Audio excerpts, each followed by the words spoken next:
Hezbollah and Hamas, Islamic terrorism at large, isn't what you think it is. They're actually a legitimate political leaning. You know, they're just like the socialist left in World War Germany in the 1940s. They have some unusual ideas that may be new to you. You know, you might not have had time to think about these and agree with them, but I'm sure if you have correct morals and you're, intelligent, you're not stupid, you'll end up agreeing with them just like everyone else will.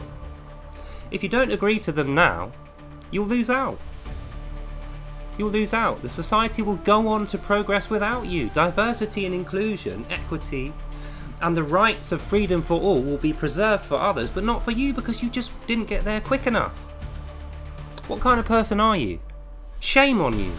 Shame on you for not agreeing with this stuff when it's totally moral and right. You should be agreeing with it. Your parents agree with it.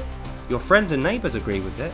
Even your government and news and media agree with it. You're the only one that doesn't. You must be in the wrong. Well, it doesn't matter to me whether you agree with it or not. I mean, I don't care. It's you that loses out. Everyone else is going for it, apart from you. You'll be over there on your own. Everyone's going to hate you. Makes no difference at all to me. The rest of the world have already agreed this. It's only you. It's only you that doesn't agree with the rest of the world. Shame on you. Shame on you and your immoral, evil soul. Obviously, I'm acting the part out. This is what we have in store for us in the next week. And let me tell you why that is. As you know, or you probably don't know if you only watch the news and you don't watch creators like me on YouTube and other platforms, the war that Islam have brought against the Jewish and Christian communities, most notably in Israel, the jihad, stealth jihad, has now become an open jihad over these last few days. So Israel have rolled out the tanks to defend their borders, and they are currently organising platoons of soldiers to invade Lebanon and to repel the terrorist actions coming from Syria, Iran and Lebanon themselves. Now, why does this matter to you? Well, because our governments have been infiltrated by agents of these guys.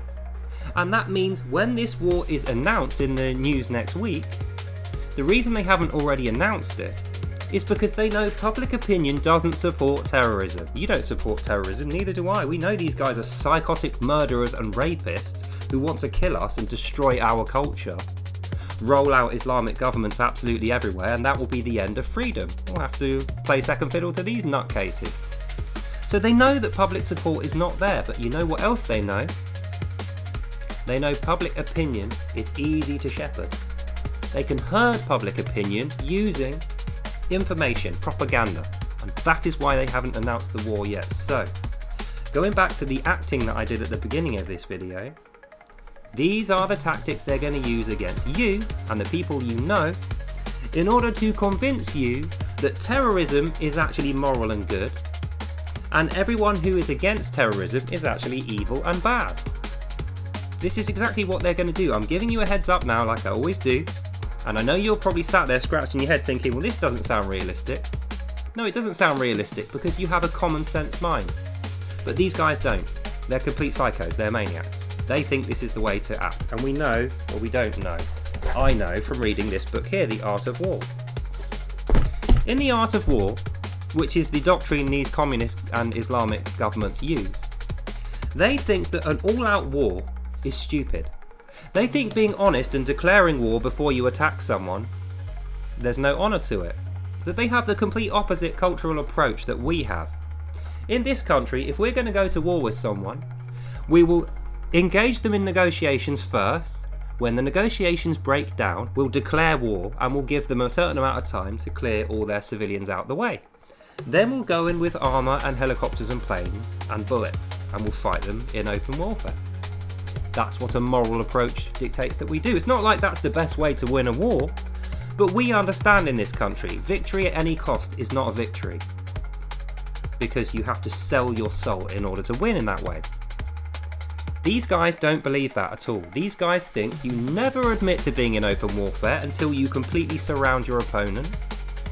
You never admit that you're going to go to war with them. You claim that they are going to war with you and that you're just peaceful. You never admit to your values and your morals until everyone is agreed that they are right.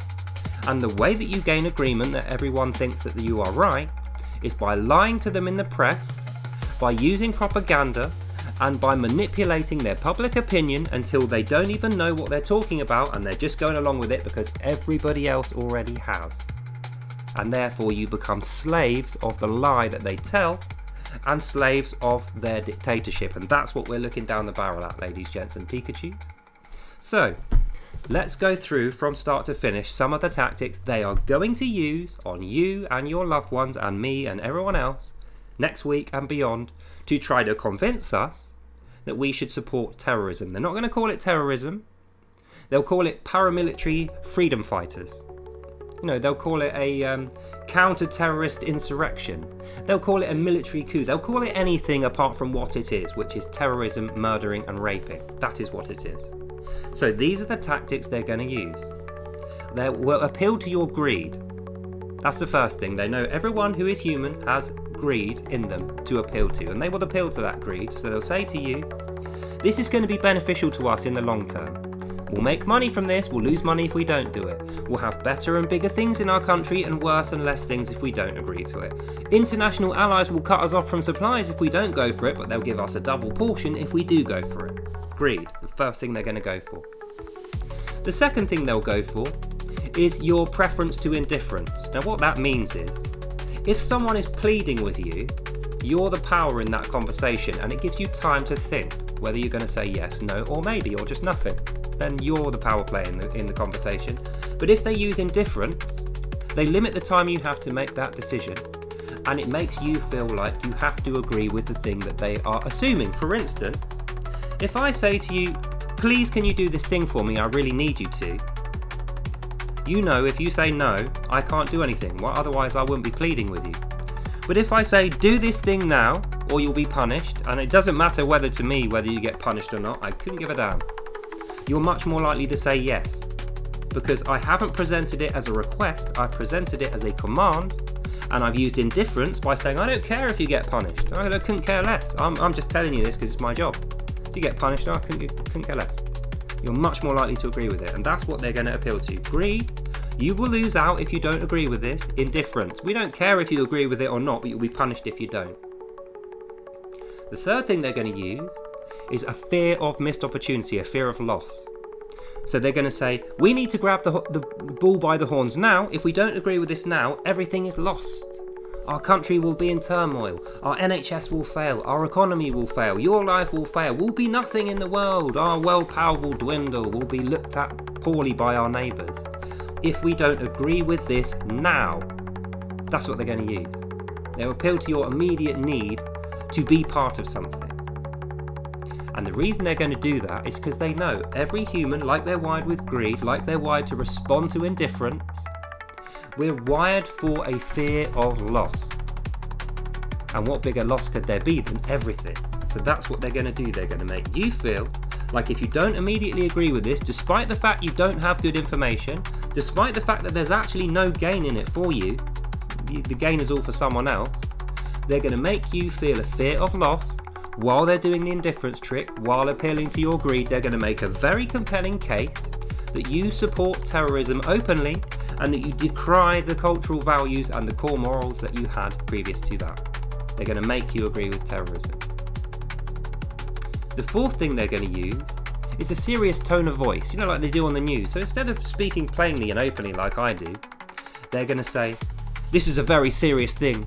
You must agree to these terms, otherwise all hell's going to break loose and you will be responsible for it. If you don't do this, it's going to be terrible. And they will dramatise everything. You know, they'll appeal to your sense of drama and they'll push that immediacy on you to make a decision now. I do it sometimes in my videos a little bit now, you know, using hand signals like this.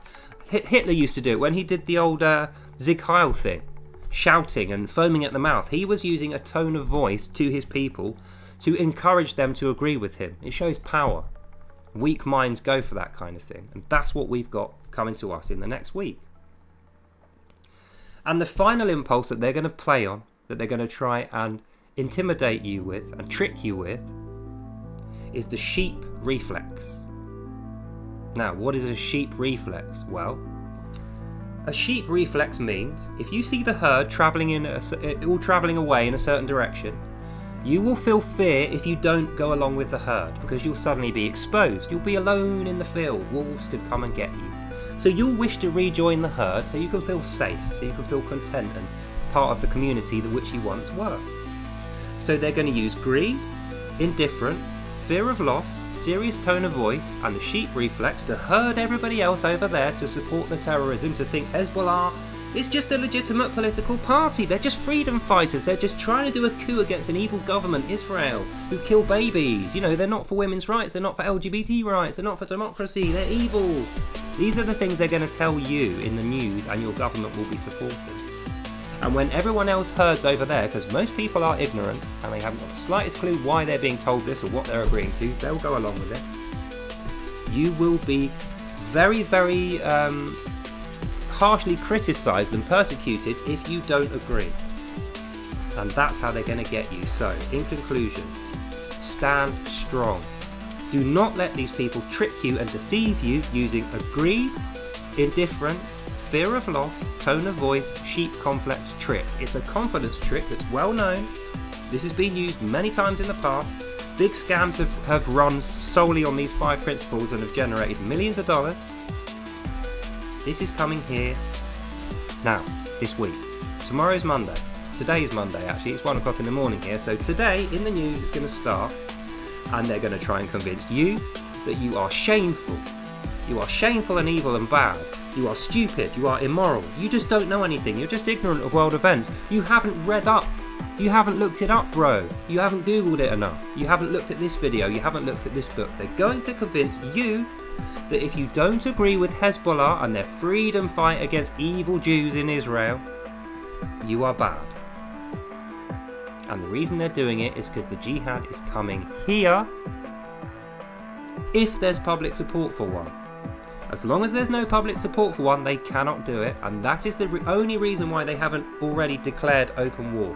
When we know the open war is happening, we know that. Israel have been engaged in open warfare with Hamas since last October. How did that war start? They dropped a load of guys in on parachutes, they shot civilians in the street on the Sabbath when everyone was in temple praying in their synagogues, offering things to God, relaxing. Meanwhile, these Hamas guys were in the streets shooting people in the head with shotguns, shooting women and children and just anyone who they could find, blowing up buildings, ransacking houses, taking hostages, dragging them away in chains for rape and torture so they could ransom them back, make propaganda films out of them, and the ones that got killed were burnt, dragged behind guards and cheered over. Think about that. These people who we are going to be told in the next week are just freedom fighters. They're just really moral freedom fighters.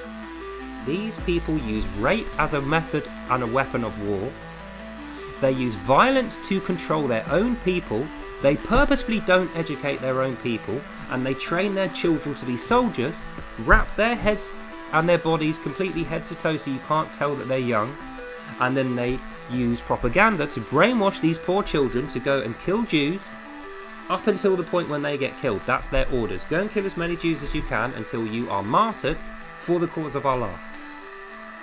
Yet we're going to be told to support these guys, so just remember this conversation when that happens.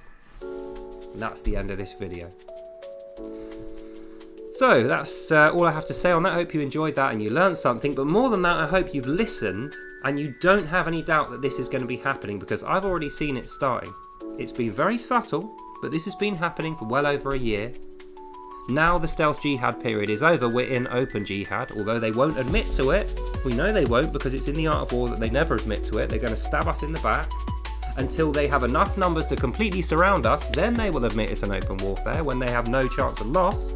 But until that happens, they are relying on your public opinion and support for this thing to come here.